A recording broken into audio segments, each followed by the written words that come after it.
سلام دوستان، وقتتون بخیر.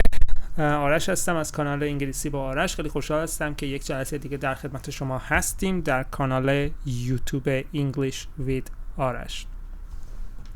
من فقط مطمئن شم که صدام اوکی هست و به درستی ضبط میشه. میتونیم شروع کنیم. خب خوبه. بسیار خوب. جلسه ششم از دوره رایتینگ تاسک 2 آیلتس هستیم. اگر در جریان نیستید برید از پلیلیست رایتینگ آیلتس یوتیوب من از اول شروع کنید ببینید چی شده. ما 5 جلسه اومدیم جلو و قراره دوره سریع باشه دیگه. اسمش رو شده کنید Quick IELTS Writing Course. من قراره همه چیز رایتینگ رو بگم. یه چیز خیلی جمع و جور و مختصر که شما بتونید مثلا 2 ماه 3 ماه مونده با آزمونتون بخونید، تمرین کنید با ایده ها، به معلم بدید براتون رایتینگتون رو تصحیح کنه و یه نمره نزدیک 7 رو بگیرید. من با این روشی که اینجا دارم میگم من خودم 7.5 شدم. اتفاقا امروز هم من یک انشای از خودم رو میارم که در واقع دقیقاً نمره 7.5 رو گرفته. یعنی دادم به مدرس آیلتس و ایشون تصحیح کردن انشای منو و نمره 7.5 رو به من دادن. دقیقاً میریم امروز ببینیم که چرا من نمرم 7.5 شده، چجوری میتونسته حتی 8 بشه. خب شروع میکنیم. جلسه ششم اسه دوم، چون ما یک انشای کامل هم یا اسه کامل هم جلسه پیش آوردیم که اونم به اندرسکور 7.5 اینا بود، درسته؟ و اونو خود دکتر محمدی تبار نوشته بود که در واقع استاد رایتینگ من بودن. 1 ماه من با ایشون جلسه داشتم و خیلی چیزا رو یاد گرفتم. بریم شروع کنیم. ببینید یک اکسرسایز from last class داشتیم. جلسه پیش من این تمرین رو به شما داده بودم. گفته بودم این رو یک اسی براش بنویسید. فرض کنید سوال آیلتس. بخونید سوالو.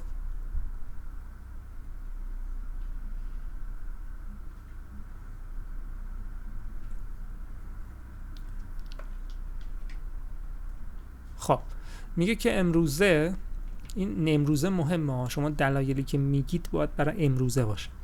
امروزه به نظر میرسه که جنریشن های مختلف، نسل های مختلف درون یک خانواده زمان کمتری صرف انجام اکتیویتی با هم دیگه میکنن. مثلا شاید با هم نهار نمیخورن. خب مخصوصا وقتی میگه different generation یعنی چی؟ یعنی کسایی که نسل های مختلف هستن، دهه 70، دهه 90، نمیدونم دهه 60. معمولا توی یک خانواده میشه پدر مادر و بچه ها.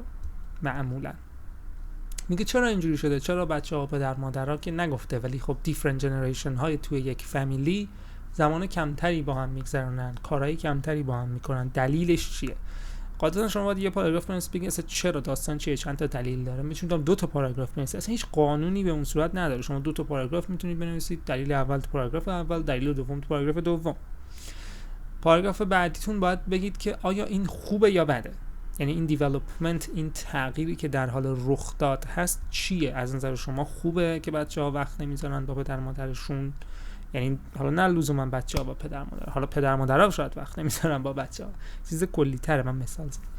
این خوبه یا چیز بدیه؟ من منتظر بودم تو این هفته ببینم کسی این رو مینویسه یا نه نمینویسه.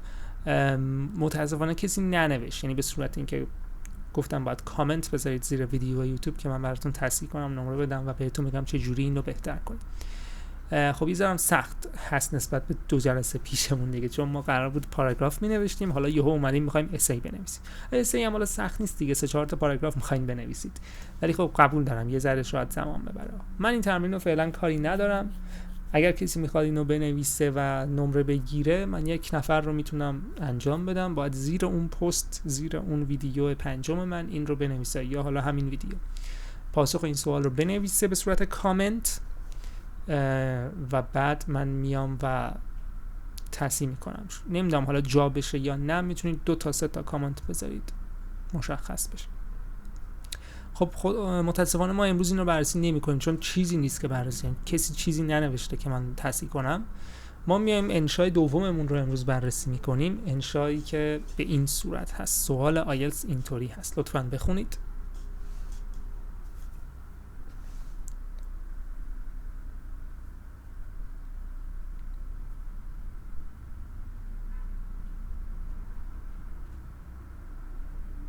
خب میگه که news stories on TV and newspapers are very often accompanied by pictures. میگه این اخبار توی روزنامه ها و توی تلویزیون اخبار چیزها، یعنی داستانی، نمیدونم مثلا مردی که خودکشی کرد، خب مثلا بچه‌ای که گم شد، اینا اخبار نیوز استوریز دیگه. پس نیوز استوریز این اخباری که در واقع به صورت داستان هست، حالا توی تلویزیون و توی روزنامه ها. میگه اینا اغلب همراه با پیکچر هستن، یعنی عکس میندازن دیگه، مثلا فقط نمیگن بچه‌ای که گم شد، عکس بچه رو میندازن. از اینا oftentimes they are accompanied by pictures، اینا با یک عکسی میان. خب حالا some people say that these pictures are more effective than words. بعضیا میگن این تصاویر تأثیرگذارتر از اون کلماتیه که تو خود خبر داستانی میاد. What is your opinion about this؟ نظر شما چیه؟ خب خیلی، حالا من درست جلسه اول بهتون گفتم انواع تاسک داریم، disadvantage، advantage، نمیتونم discuss both views و اینا، ولی شما خیلی درگیر اونا نباشید. الان سوال یه چیزی از شما خواسته، شما یه چیزی بنویسی، خیلی ساده است. شما سوال رو اگه خوب بفهمید اصلا خیلی هم لازم نیست اونا رو مثلا حفظ کنی، فقط اینکه یه بار هر کدوم رو دیده باشی بسه. الان این داستانش اینه، میگه آقا نیوز استوریز ها توی تیوی و نیوزپیپر اینا همیشه با عکسی میان، حالا اغلب، نه همیشه، کلمات خیلی مهمه. میگه some people say that these pictures are more effective than words. این دو چیزا داره مقایسه میکنه، pictures و words. یعنی بعضی میگن پیکچرها more effective ترن، یعنی more effective هستن نسبت به words، کلماتی که توی خبر میاد. نظر شما چیه؟ و شما باید بگی بله من موافقم، قطعا پیکچرها افکتیو ترن، یا باید بگی نه اینطور نیست و بعد توضیح بدی چرا اینطور نیست. این چیزی که من نوشتم به این صورت شما میتونید ببینید بند اسکورش دقیقاً 7.5 شده. حالا دقیقاً میگم اون معیارهای 4 تا معیار رایتینگ چی هست و من دقیقاً مثلا وکبم چند شده، گرامرم چند شده. این نوشته دقیقاً نوشته خود منه، حدود 2 سال پیش، و این اون موقع 7.5 رو گرفته. این چیزی که من نوشتم دقیقاً میبینید 4 تا پاراگراف داره. پاراگراف اول خب یه مقدمه‌ای گفتم، پاراگراف دوم یه دلیل اول گفتم، پاراگراف سوم یه دلیل دیگه گفتم، پاراگراف چهارم هم که جمع‌بندی کردم. حالا شما به این موضوع یه ذره فکر کنید، ببینید که چجوری اصلا به فارسی فکر کنید. اصلا چی می‌خواید بگین؟ What do you want to say? Which one is more effective? Pictures or words؟ همینطوری نه pictures words کدوم more effective، توی نیوز استوری، توی تیوی و نیوزپیپر. این پس نیوز استوریز هست، مثلا هر نیوزی نیست، نیوز استوریز هست. باید در مورد اینا باشه ایدهاتون. یه دقیقه من ترجیح اینه که شما سر آزمون آیلتس دقیقاً 2 دقیقه 3 دقیقه حتی فکر کنید به این موضوع، ولی فعلا 1 دقیقه فکر کنید.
حالا شما هر ایده‌ای دارید و بازم اگه می‌خواید فکر کنید، ترجیح همینه که ویدیو رو پاس کنید و فکر کنید. من الان می‌خوام ایده خودم رو بگم، چیزی که من نوشتم و نمره 7.5 رو من چجوری گرفتم تو کلاس رایتینگی که با دکتر محمدی تبار رفتم. دکتر محمدی تبار من چند بار تو ویدیو قبلی گفتم دیگه، سایتشون سفیر لیان هست، شما همینجور سرچ کنید سفیر لیان میاد، من از کلاس ایشون هستم. خب ببینید شما بالاخره چند تا راه بیشتر ندارید، این 3 تا راهه. نگاه کنید اصلا منطقی به سوال فکر کنید.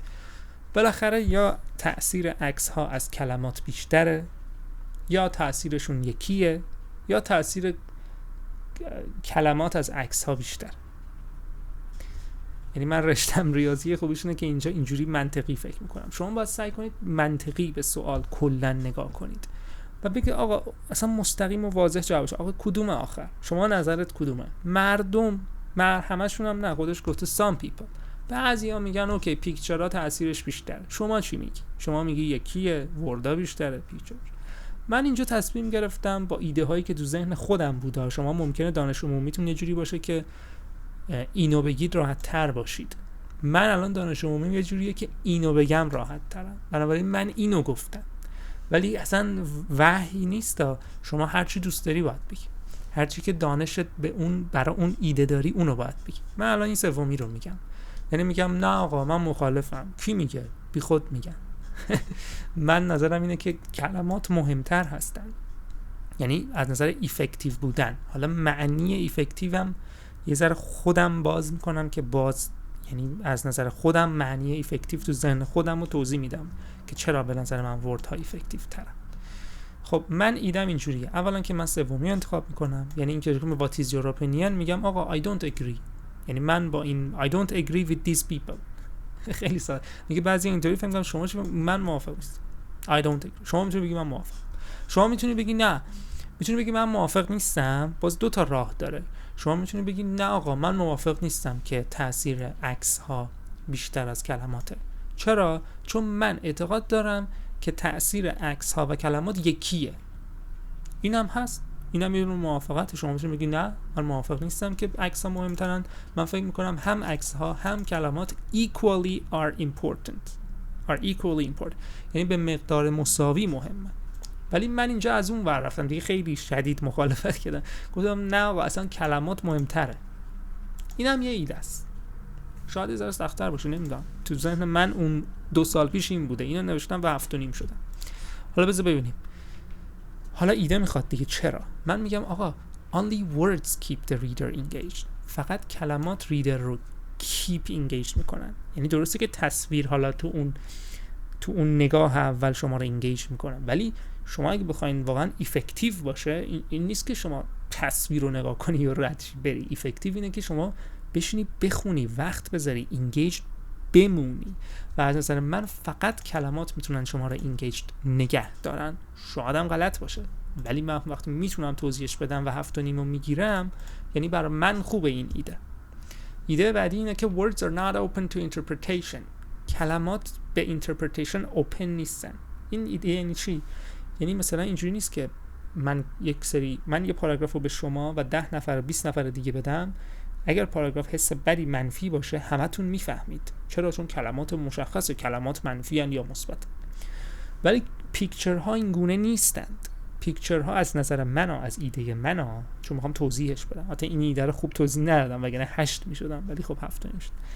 ولی از نظر من اینه که شما یه عکس رو به 20 نفر نشون بدی، شاید یکی مثلا رنگ مورد علاقهش آبی نباشه، اون عکس آبی داشته باشه، حس بدی داشته باشه. یکی نمیدونم تو بچگی مثلا رنگ زرد رو اصلا دوست نداشته به یه دلایلی، و بعد این عکس رنگ زرد داره اون خوشش نیاد ولی یکی دیگه خوشش بیاد. پس این میشه اوپن بودن به اینترپریتیشن. و وردز اینطوری نیست، چون گرامر داره، دقیق ساختار داره، ولی پیکسل ها، رنگ ها، اینا هر کسی یه احساسی داره و این دقت لازم رو نداره. نمیتونه ایفکتیو باشه. شاید رو چند نفر ایفکتیو باشه ولی روی همه ایفکتیو نیست. یعنی نمیتونه گلوبالی ایفکتیو باشه حداقل از نظر من یعنی چون اونا ممکنه رو بعضی ایفکتیو باشن، رو بعضی ایفکتیو نباشن. و از نظر من ایفکتیو بودنی که تو این سواله یه ایفکتیو بودن کلیه، نه اینکه رو 2-3 نفر فقط ایفکتیو باشه. دید من بوده دیگه 2 سال پیش. حالا من جوون بودم نمیدونستم که حالا من این ایده دادم. حالا من میخوام اولا که تو پاراگراف اول بگم آقا مخالفم، به نظر من ورد مهمتره. تو پاراگراف بعدی میخوام بگم دلیل اولش اینه، بادی اولمه. تو پاراگراف بعدیش هم میخوام بگم دلیل بعدیش این. توجه کنید نمیخوام یه پاراگراف بنویسم 2 تا دلیل رو بگم، میخوام کلا پاراگراف اول دلیل اول، پاراگراف دوم دلیل دوم. چرا؟ شما اگه بخواید میتونید بیشتر هم بنویسید. من اینجوری دسته‌بندی کردم، هیچ ساختار حفظی وجود نداره بچه‌ها، گیج نشید. من اینجوری ترجیح دادم بنویسم. شما وقتی پاراگراف نویسید خوب باشه و پاراگرافات ایده های سنترال ایدیا داشته باشه، ایده های منظم داشته باشه، خوب مینویسی. حالا چه 4 تا پاراگراف بنویسی، چه 5 تا بنویسی، اوکی. خب من میخوام الان اسای خودم رو بخونم براتون و بعد میریم روی فایل وردی که استاد رایتینگ هم دکتر محمدی تبار بهم فیدبک دادن، دقیقاً میگم که کدوم چه معیارهایی تو نمره‌دهی رایتینگ وجود داره و من کدوما رو چند گرفتم که جمعش شده 7.5، یعنی اوریج هر 4 تاشون شده 7.5. خب مثلا همیشه من بادی اول شروع میکنم. جمله اول فوق العاده مهمه. لزوما اینطور نیست، من دیدم طرف از وسط استدلال شروع میکنه میگه، ولی من با تکنیک‌های خودم یک نوع رایتینگ دیگه من اونجوری دوست دارم و معمولا برای شروع شما باید اینجوری شروع کنید. حالا یه موقع شما میخواید 9 بشی اوکی، ولی جمله اول من میخوام سیف باشه و استایل منه، لزوما هم تنها استایل نیست. جمله اول پاراگراف دومم هست، یعنی جمله اول بادی اول. بادی منظورم پاراگراف بدنه هست، پاراگراف هایی که مقدمه و نتیجه گیری نیست، اون وسط ها میان بادی. خب ببینید چی گفتم. Words are the most important and effective part of a news story on TV and a newspaper. یعنی آقا شما جمله اول پاراگراف منو میخونی میفهمی که من میخوام بگم آقا words مهمترینن. من میخوام گفتم ایده‌مو دیگه، میخوام بگم words مهمترن. مثلا موافق این ایده‌ای که اینجا اومده نیستم که میگن نمیدونم pictures are more effective. من میگم words are the most important. دقت کنید بچه ها، words اینجا اومده، خب اینجام اومده صورت سوال. effective اینجا اومده، effective اینجا اومده. نیوز استوری اینجا اومده، نیوز استوری اینجا اومده. تیوی و نیوزپیپر اینجا اومده، تیوی و نیوزپیپر اینجا. من برای اینکه سیف بنویسم ترجیح میدم تا جایی که میتونم از کلمات صورت سوال در جمله اول پاراگراف بدنه خودم استفاده کنم. همه پاراگراف های بدنه من، یعنی بادی پاراگراف های من، ترجیحاً با تا جایی که میشه صورت سوال، کلمات صورت سوال رو میارم. من حس میکنم استایل من اینه که خیلی سیفه و احتمال اینکه شما آف تاپیک بشید خیلی کمه اینجوری. چرا؟ شما یه موقع معلم رایتینگ هستی، یه موقع استاد رایتینگ هستی، میخوای 9 بگیری، این کارو نمیکنی. من ترجیحم اینه به این صورت. حالا پس من تو این پاراگراف میخوام بگم آقا ورد مهمترین قسمته، نه پیکچرز. حالا چه جوری میگم؟ خب بخونید یه بار. من الان میرم پایین‌تر که شما اینو بخونید. اینو بخونید لطفاً.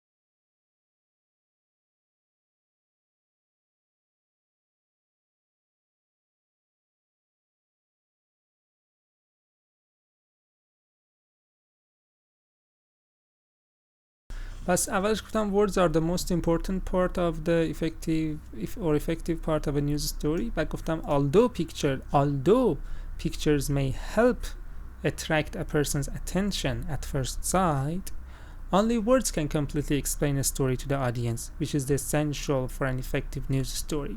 گفتم اگرچه که پیکچر ها در نگاه اول خب خوبه، attention جلب توجه میکنه، تصاویر در نگاه اول، ولی فقط کلمات میتونن به طور کامل داستان رو، استوری رو، من روی این استوری گیر دادم، دقت کنید به کلمات. استوری رو فقط کلمات میتونن به خوبی توضیح بدن. بعد برای اینکه قوی تر بشه ایدم گفتم several pictures without a decent text for telling the story is ineffective because there's no adequate storyline that the reader can follow. یه سری عکس خیلی خوبم حتی اگه باشه، اینجا بهتر بود می‌نویسم عکس خیلی خوبم اگه باشه ولی تکستش خوب نباشه، ولی خب حالا اینجوری نباشه. حالا این چیزی که من دقیقاً 2 سال پیش نشدم. حالا گفتم که آقا یه سری عکس باشه بدون اینکه یه تکست خوب داشته باشه، این افکتیوه، یعنی افکتیو نیست. چرا گفتم؟ چرا؟ because there is no adequate storyline that a reader can follow. خط داستانی نداره دیگه. شما با یه عکس که نمیتونید داستان توضیح بدید. So کاما، اینا رو دقت کنید، من اینا قبلا توضیح دادم، اینا بهش میگن چی بود؟ کلمات ربط، linking words، اسمای مختلفی بهش میگن. حالا من تو چند جلسه پیش بهتون گفتم. so has، but has، however has، as a result has، اینا هست.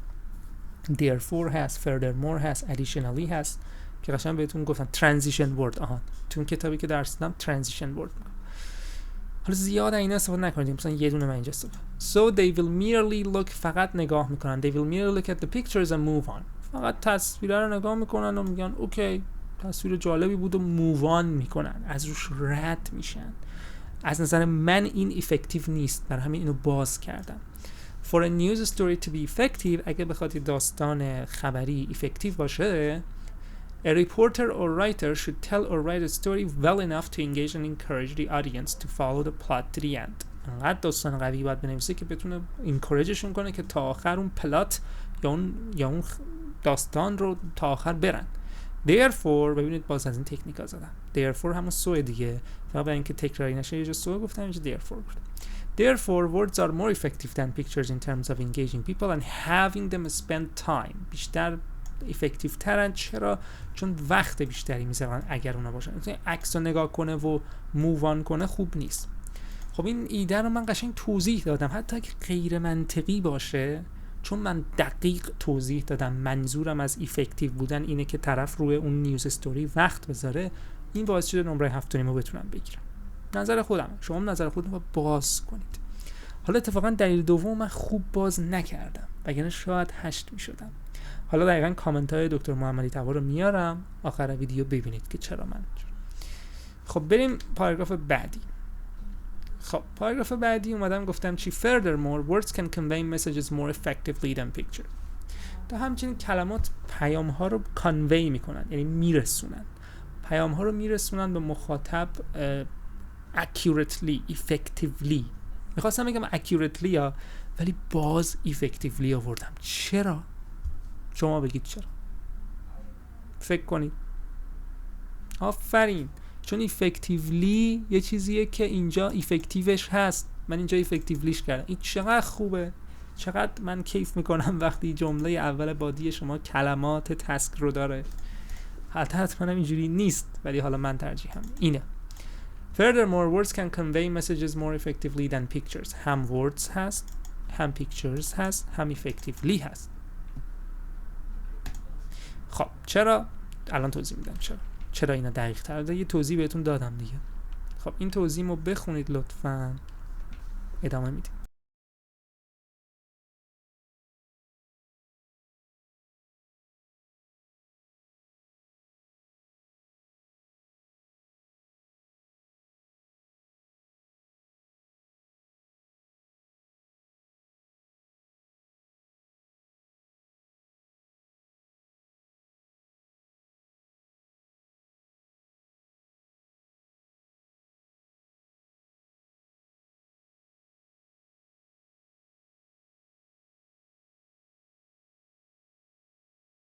خب گفتم a piece of writing contains certain words with fixed meanings in the right order. ببخشید، گفتم که a piece of writing contains certain words with fixed meanings in the right order using correct grammar. در حالی که pictures are simply a set of pixels. writing یعنی کلمات و writing و متن اینطوری هست که شما گرامر داری، قانون داری، همه اون قوانین رو پیروی میکنن، یک معنی خاصی داره کلمات، معنیاش مشخصه، ترتیب کلمات مشخصه، قانون و گرامرش مشخصه، فیکسه، سیاه‌سفیده.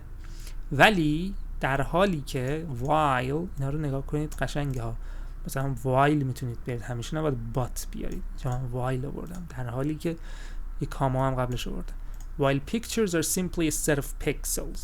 تصاویر معمولا یک مجموعه از پیکسل های رنگی هستن دیگه. To clarify، کاما، این چه قشنگه، to clarify، کاما، این حالت transition word، یعنی من جلوتر میخوام اینو باز کنم، وضوح بدم بهش، clearش کنم. To clarify، کاما، if، بعد اینجا شرطی نوع 2 استفاده کردم. خب مثلا اینا رو شما اگر مسلط نباشید چرا نمره 2؟ چون من قرار نیست این کارو کنم، برم 10 تا آدم پیدا کنم بهشون 10 تا عکس بدم. مثال غیر واقعیه، شرطی نمره 2 استفاده کنم. منظورم که گرامرش هم داشتم دیگه، ایدهشو داشتم، گرامرش هم داشتم. To clarify, if I showed a picture to 10 people، اگه من این عکس به 10 نفر نشون بدم که نمیدم، غیر واقعیه برای این simple past.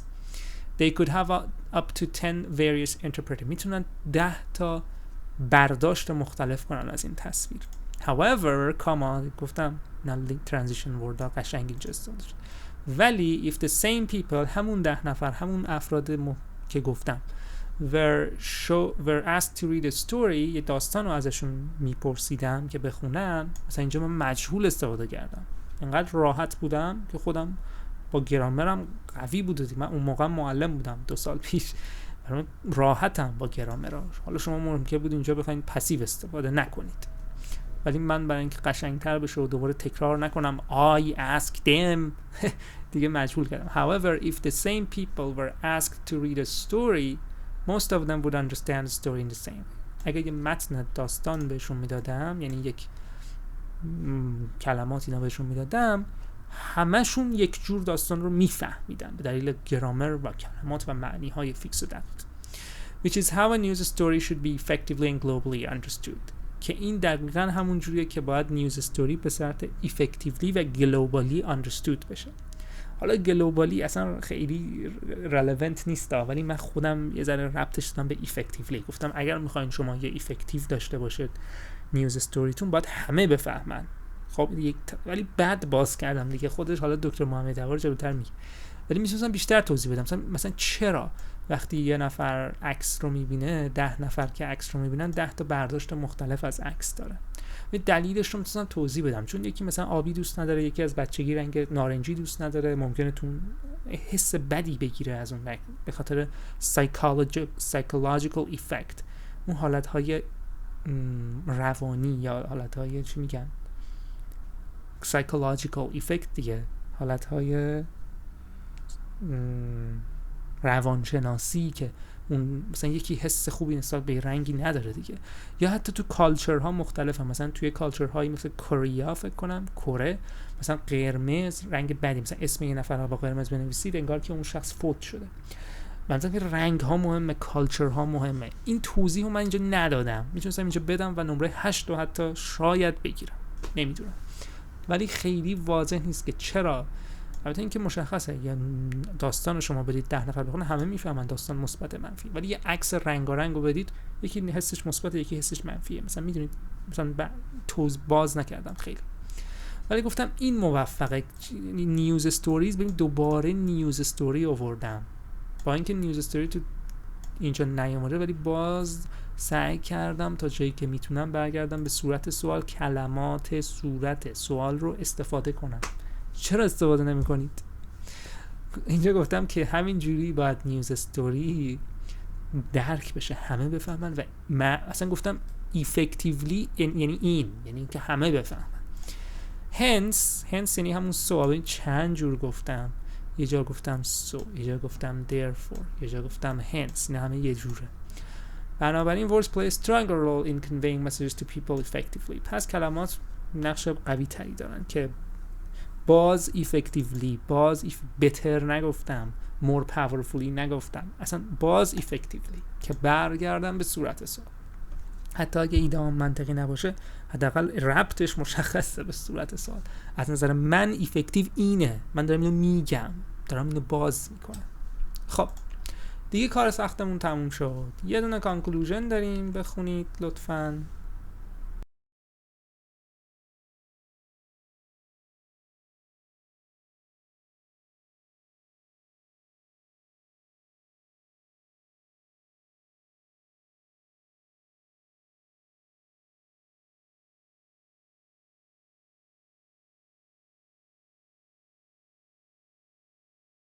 در نتیجه چون کلمات مهمترین قسمت هستن که تو اینجا توضیح داده بودم، باید شما باید فوکس کنید که یه تکست خوب well written داشته باشید. خب شما شاید این ادجکتیو بلد نباشید، well written یعنی به خوبی نوشته شده.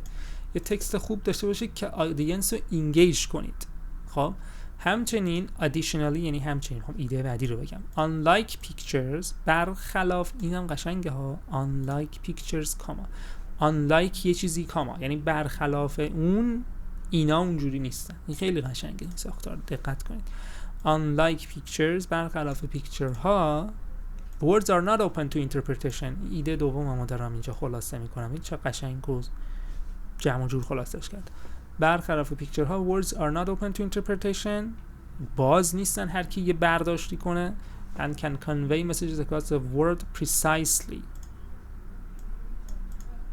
خوبه. فقط من خودم اوکی میخواستم یه ایراد از خودم بگیرم که چرا effective رو توی conclusion نیاوردم و دیدم که اینجا آوردم. خب اوکی، حالا اینجا مثلا precisely آوردم، اینجا میتونست effectively باشه. حالا برای اینکه دیگه خیلی تکرار نشه precisely آوردم، ولی خب منظورم همون بحث مثبت effectively هست. یعنی از نظر من precisely لازمه برای effectively، برای یه چیز، یعنی یه خبری که باید effective باشه از نظر من باید precise هم باشه. و خب اینو حالا خیلی شاید باز تموم شد. یه دونم مقدمه ساده می نویسم و تموم. اینم بخونید.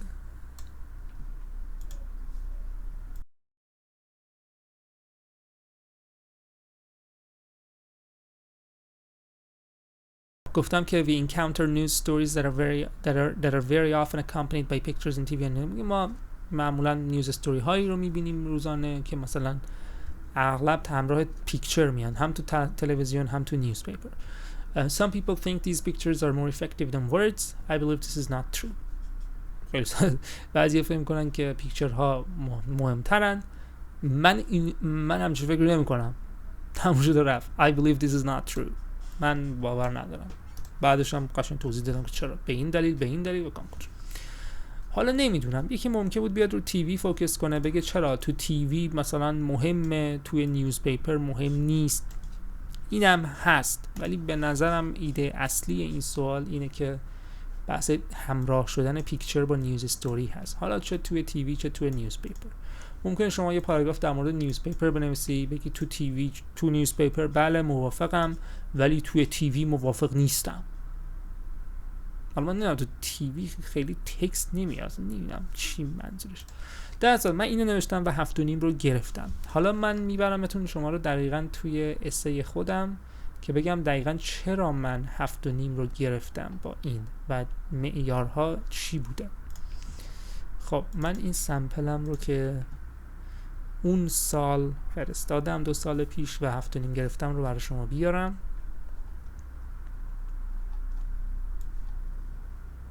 خب من اینو این رنگی کرده بودم که با هم نخونیم، ولی خب اونور ما اینو خوندیم.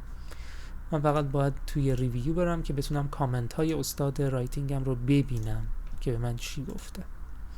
یه سری ایراد از من گرفت. قبل از که ایرادمو بهتون نشون بدم بذارید نمراتمو بهتون بگم. این 4 تا معیار مهم. ببینید TR or TA task response یا task achievement میگه احتمال بالا استادم گفته 7 هست.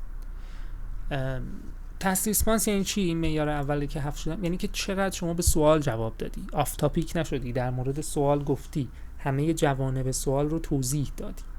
استاد من گفته اوکی این 7 خوبه، task response 7 واقعا خوبه. آسون نیست تو رایتینگ از شما task response 7. باید خیلی هم دانش زبانیتون بالا باشه هم ایده داشته باشید. استادم گفته که اوکی all issues in the questions are answered. همه در واقع نگرانی های سوال پاسخ داده شده. جنبه های سوال در واقع presents a clear position. پوزیشنش کلیره. دقیقاً همون اول میگه آقا I don't agree. I believe this is not true. پوزیشنش کلیره. همه جا داره میگه که آقا من موافق نیستم. تو کانکلوژن هم میگه من موافق نیستم. یه چیز هی این برانور نمیشه. یه پوزیشن دقیقی داره. any opinion given is همه چیزا ساپورت شده، توضیح داده. منظورش از open to interpretation چیه، منظورش از اینکه effective چیه، منظورش توضیح داده که مثلا وقتی داره میگه این effective نیست، میگه دلیل اینکه effective نیست اینه که open to interpretation، هر کی یه برداشت میکنه. یا وقتی میگه effective هست دلیلش اینه که ریدر رو engage نگه میداره. عکس ها engage نگه نمیدارن، یه لحظه engage میکنن. و نظر من effective بودن اینه که شما رو engage نگه داره، این توضیح میده. main ideas are relevant, sensible connection to the task. میگه ایده های مین ایده همون چیزایی که تو بادی میاد، ایده های اصلی ربط دارن به تاسک. چرا گفته sensible connection to the task؟ چون من زوری هی از کلمات تاسک استفاده کردم تو بادی هام، هی کلمات تاسک رو آوردم که مجبور شم روی تاسک فکر کنم، هی آف تاپیک نشم. این یه دلیلیه که من هی به شما میگم. Ideas are developed but there may be lack of focus with supporting ideas of overgeneralization. اینجا من همونجاییه که میگه ایده اوکی ها دیولپ کرده این رایتر، ولی یه جاهایی لک فوکس داره، اوور جنرالایز کرده. یعنی مثلا این که داره میگه شما 10 تا عکس به 10 نفر نشون میدید، 10 تا برداشت مختلف دارن، این مشخص نیست، این هنوز خیلی دیولپ نشده، یعنی کم دیولپ شده و یه ذره کلیگویی شده. باید توضیح بده چرا این اتفاق میفته که من اینو نگفتم.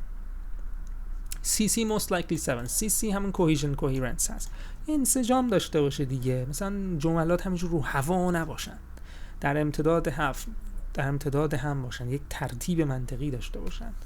که گفته که logically organizes information is not confusing. مشخص طرف میخونه از اون اول میفهمه که ایده مثلا I don't agree، بعد قشنگ پاراگراف اول دلیل اول، پاراگراف دوم دلیل دوم، تمام شد. clear progression، قشنگ داره میره پایین، پروگرشنش مشخصه که داره به یه سمت هدفی حرکت میکنه، یه ذره به این وری نمیره یه ذره اون وری، بعد یهو بره آف تاپیک بشه. good paragraphing، پاراگراف بندیش خوبه، has one central topic for each paragraph. این خیلی مهمه، میگه پاراگرافاش یه ایده اصلی داره، سنترال تاپیک داره، اینطوری نیست تو پاراگرافش یه چیزی بگه اون اول بعد یهو بره در مورد یه چیز دیگه بگه، سنترال تاپیک داره. این خیلی مهمه. میگه که user range of linkingش خوبه، different types of it. میگه لینکینگ مثلا همش نمیگه so، یه جا میگه so، یه جا میگه hence، یه جا میگه therefore. different types of linker، مثلا انواع لینکر داره، مثلا یه جاهایی میگه to clarify، به منظور اینکه واضحش کنم، to clarify. generally good referencing میدونی منظورش چیه؟ یعنی مثلا این هم خیلی مهمه، good referencing خیلی مهمه. یعنی شما وقتی یه چیزی میگی مثلا یهو نگی eat، من توی پاراگراف حمیدرضا اینو به شما گفتم، یهو میگی eat، خب eat یعنی چی؟ تو ذهن شما مشخصه ولی تو ذهن اون مشخص نیست. اینجا گفته ممکنه یه ذره زیاد از لینکینگ دیوایس ها استفاده کنه، یا ممکنه کم استفاده کنه، یا اووریوز کنه یا آندریوز. من بنظر خودم اوکی بود، نه اووریوز بود نه آندریوز، ولی حالا احتمالش هست یه جاهای اووریوز باشه. خب این بحث رفرنسینگ خیلی مهمه، شما یه چیزی میگی باید مشخص. مثلا اینجا من میگم چی؟ میگه من اگه 10 تا تصویر رو به مردم نشون بدم، خب من اگه 10 تا تصویر رو به مردم نشون بدم اینه که 10 تا however if the same people، وقتی میگم the same people خیلی فرق داره با اینکه بگم people، یعنی کدوم people، ولی اینجا دقیقا میگم however if the same people، یعنی همون مردم جمله قبل. این خیلی مهمه. من جلسه قبل بهشون گفتم such هم میتونه به شما کمک کنه. if such people یعنی همون مردمی که تو جمله قبل گفتم، یعنی رفرنس همینجوری مردم رو هوان، همینجوری he نیست، she نیست، it نیست، مشخصه، رفرنس ها قویه. مثلا وقتی میگه the same people یعنی همون مردمی که تو جمله قبل گفتم، اینه good referencing. خب گرامر ببخشید LR میشه lexical resource vocab 8 گرفتم، میتونید خودتون اینجا رو بخونید، من دیگه نمیخوام طولانی بشه. میگه کالیکیشنش خوبه، فرمش خوبه، ممکنه یه سری جا inaccurate باشه، ورد چویسش خوب نباشه، ولی خب اوکیه در کل. میگه اصلا ارورش ریره، ورد فرمیشنش قویه، vocabularyش خوبه، فلوئنت، فلکسیبله، skillfully uses uncommon words، یعنی به طرز خیلی ماهرانه ای از کلمات uncommon استفاده میکنه. حالا این کلمات uncommon چیان؟ ببینید مثلا یکیش میتونه همین story line باشه، کلمه uncommon میتونه باشه، و همینطور حالا کلمات audience، خب جالبه، شاید هر کسی اون لحظه به ذهنش نیاد audience یعنی مخاطب، و بیشتر دیگه مثلا open to interpretation قشنگه، خب یعنی یه چیزیه که uncommon، شاید هر کسی به این راحتی نگه open to interpretation، یعنی که باز نسبت به تحلیل، هر کسی یه برداشتی میکنه. منظورشون اینه. جی آر هم میگه زبان گرامرش خوبه، قویه، 8. خب گرامر هم من که خب خوبه دیگه. یعنی گرامر خب زیاد گفتم بهتون جمله شرطی نوع 2 داره، جمله پسیو داره، به زور نچپوندم اون تو، لازم شده حس کردم و استفاده کردم. شما به زور نه گرامرتون رو بیارید، شما همیشه تمرکزتون روی این باشه، دوتای اول باشه. من تجربه‌ام تو دوره‌های رایتینگ دکتر محمد تبار این بود که شما یه جنرال انگلیش خوبی داشته باشید، سعی کنید چیز منطقی و با یه انسجام خوب و یه منطق و ایده خوب توضیح بدید و باز کنید، خود به خود گرامرتون شکوفا میشه. یعنی هر چیزی که بلد باشین رو مجبورید استفاده کنید که اون منظورتون رو دقیق برسونید. پس هول نشید. مثلا من الان دوباره نگاه کردم فهمیدم که اینجا پسیو استفاده کردم، شرطی نوع 2 استفاده کردم، نه اینکه اون لحظه بدونم آقا من بذار پسیو استفاده. خلاصه من گرامر و لغت رو 8 شدم، کوهیرنس کوهیژن یا انسجام و اینا و تاسک ریسپانس یعنی تو دو تا 7 شدم. این قسمت ها معمولا سخت‌تر بود و این باعث میشه که شما جمع کنید، تقسیم بر 2 کنید میشه 7، تقسیم بر 4 کنید میشه 7.5. بنابراین نمره من شده 7.5. خب حالا ایرادامون رو یه نگاهی بکنیم و من این کلاس رو تموم میکنم. اینجا دکتر محمدی تبار گفته mind is spelling issues. ممکن نمره الار تو کم کنه دیگه، اسپلینگ ایشو داری. چرا؟ میگه استوری لاین رو سر هم بنویس، جدا ننویس. اوکی. میگه اینجا به جای which بهتره از that استفاده کنی. چرا؟ دلیلشو گفته دیگه. In defining clauses there is a better outcome. میگه وقتی کلاس شما defining هست that بهتر از which. البته جفتش درسته. شما تو کلاس های defining از نظر گرامری هم میتونی that بیاری هم میتونی which بیاری، ولی تو کلاس های non defining باید حتما which بیاری. یعنی that چیزیه که همیشه کار میکنه، which چیزیه که میگم that defining. ببینید defining یعنی چی؟ وقتی میگه defining یعنی کلازیه که نمیشه حذفش کرد، نمیشه برش داشت، جمله خراب میشه. non defining یعنی چیزیه که میشه حذفش کرد. اینجا چیزی نیست که بشه حذفش کرد. گفتم story line that a reader can follow. اینجا ببینید non defining نیست، defining. دکتر محمد تبار گفته defining بهتره، نه گفته درست، گفته بهتر از that استفاده بشه تو defining ها و which رو بهتره بذاری برای non defining ها. non defining ها adjective clause هایی هستن که در واقع میشه حذفشون که اطلاعات اضافه میدن. حالا من دیگه نمیخوام جو گرامر رسم بدم به شما دیگه، گفته دوره رایتینگ، ولی خب گرامر رو شما میتونید خودتون بخونید defining. ولی داستان اینه که which هم غلط نیست، ولی اونشون گفتن that بهتره دکتر محمدی تبار، چون که which مثلا میتونه مخصوص نان دیفاینینگ باشه. ولی خب راست میگم، مثلا نان دیفاینینگ اگه بود فقط ویچ میشد، ولی دیفاینینگ باشه حالا هم ویچ میشه هم دت میشه که ایشون ترجیحشون رو دت. خیلی مهمی نیست، اینجا مهمه. من فکر میکنم 100% نمره من میتونه 8 بشه اگه اینجا رو من درست میگم. بخونید ببینید دکتر محمدی تبار به من چی گفته اونجایی که توضیح دادن، اینو بخونید حتما.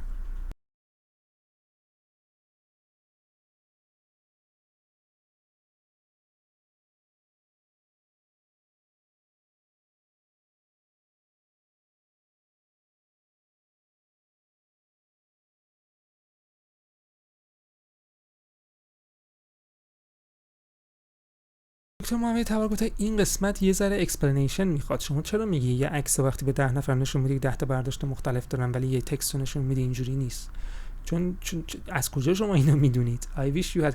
ای کاش من آرزو میکنم ای کاش شما اینو باز میکردید که چرا یه پیکچر میتونه اینترپریتیشن مختلف داشت که من برای شما اینجا باز کردم. چون یکی یه رنگایی رو علاقه‌منده، یکی یه رنگایی رو علاقه‌مند نیست، یه چیز سلیقه‌ایه، یکی تو بچگی یه سری رنگا بعدش میومده هنوز باش. ولی خب اینجا باز نکردم دیگه، وگرنه به نظرم شاید 8 میشد. یعنی حالا شاید 8 هم نمیشد، ولی خب شاید 7 و 75 میشد و بعد 7 و نیم میشد. بعد اینجا گفتن که this might seem a little strict. شاید این کامنتی که دارم میدم یه ذره استریکته، یه ذره دارم سختگیری میکنم برات آرش، ولی I see that you have a great potential. میبینم که پتانسیل خیلی خوبی داری for a very high score in writing، که بتونی یه اسکور خیلی خوب تو رایتینگ بگیری، یعنی یه چیز نزدیک 8. چون من اینجا 7.5 گرفتم از خود دکتر محمدی تبار. دکتر محمدی تبار خیلی خوب تاثیر میکنه رایتینگ، یعنی دقیقاً من 7.5 گرفتم اینجا. این آخرین تکلیف من بود تو یادش بخیر دوره‌ای که داشتیم با دکتر مهندس و دقیقاً من همون دفعه 2-3 ماه بعدش که رفتم آزمون دادم همون 7.5 شدم دقیقاً. یعنی اینقدر دقیق تاثیر میکنه. ولی ایشون گفتن که شما جا دارید نمره خیلی های بگیرید. نگاه کنید but I see that you have great potential for very high score rating so I think you know these small details. میگه دارم یه ذره سختگیری میکنم تو این مورد ولی چون میبینم خیلی استعداد داری که نمره خیلی خوبی تو رایتینگ آیلتس بگیری میگم اینا رو هم بدونی که اینا رو هم درست کنی یهو 8 بگیری. که حالا 8 نگرفتم، من 7.5 گرفتم. ان شاء الله آزمون بعدی شاید 8 بگیرم. ولی خب کلا رایتینگ سخته، شما باید ایده داشته باشی، شانس بیاری، تاپیک خوبم بهتون بیفته. خب آقا این رایتینگ من هست، میخواین یه اسکرین شات بگیرین بعداً خواستین بخونید. من اینجا کلاس رو تموم میکنم. شما یه تکلیفم برای شما میارم. تکلیف شما اینه که ترجیحاً اینو بنویسید توی کامنت ها. اگر هم ننوشتین مهم نیست، مثلا 2 هفته 3 هفته دیگه بنویسید، من سعی میکنم بیام چک کنم و بهتون فیدبک بگم، نمره بدم. میگه که the growing number of overweight people is putting a strain on the healthcare system in an effort to deal with the health issues involved. میگه مردم overweight شدن، مردم چاق شدن و این فشار میذاره رو سیستم درمانی که مجبورن با اینا. خب چیکار کنیم؟ Some people think that the best way to deal with this problem more physical education. میگه بیاین تو مدرسه ها، سیلابس مدرسه ها، برنامه آموزشی مدرسه ها مثلا فیزیکال ادویکیشن بذاریم، مثلا ورزش کنن بچه‌ها که مریض نشن، اوورویت نشن در آینده، که انقدر مردم چاق نشن، انقدر مشکل جسمی نشه، چاق نشن. To what extent do you agree or disagree؟ یه تا چه حد شما موافقی یا مخالف؟ که خب شما اینجا میتونید ایده‌تون رو بگید. خب ترجیحاً همینجور شروع نکنید نوشتن. اول روی تیکت کاغذ فکر کنید، ببینید با این موضوع موافقید مخالفید، دلیلاتون چیه. میتونید 2 تا پاراگراف بنویسید موافقم به این دلیل به این دلیل، میتونید بگید هم موافقم هم مخالفم، این خوبه ولی یه کار دیگه هم میشه کرد، اینم هست، یه پاراگراف هم برای اون بنویسید. خیلی حفظ نکنید چیزی، ایده داشته باشید، پاراگراف‌های خوب با یک سنترال ایده خوب جمله اولش رو بنویسید. موفق باشید. منم چنج نوشته 7 از 10 چون من تموم شد، میشه 8 از 10 و تانکیو میشه تموم شد. نمیدونم، حالا میرم چک میکنم اسلایدام چه شد. موفق باشید. خدا نگهدار.